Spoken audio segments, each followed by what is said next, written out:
why do baseballs have red stitches? Well, the answer is actually a lot more complicated than you might think, and it reveals one of the strangest traditions in all of sports.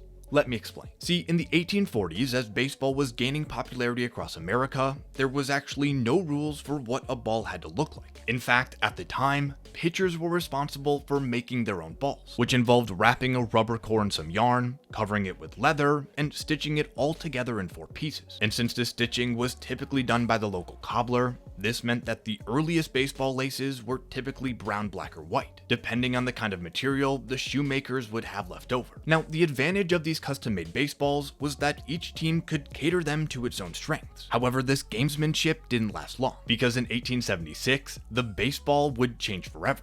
But not for the reason you might think. See, up until this point, most baseballs were stitched together in a sort of 4-piece lemon peel design, which limited their aerodynamics. However, in the early 1970s, a recently retired Boston Red Sox pitcher had discovered a figure 8 stitch pattern that helped him throw the ball harder and with more movement, propelling him to 241 wins in 301 games over just a 4-year career. His ball was also one of the first to feature some red stitching mixed in with the black to make it easier to see, all of which made it easy for him to convince the newly formed National League to adopt his ball as the standard going forward. And 25 years later, when the rival American League was founded, they took several design cues from A.G. Spalding's ball, only swapping the black laces for a slightly more visible blue. And when the two leagues finally merged in 1903, they decided to standardize their balls by only using the one stitch color that existed in both of them, resulting in the red stitches that we still have today.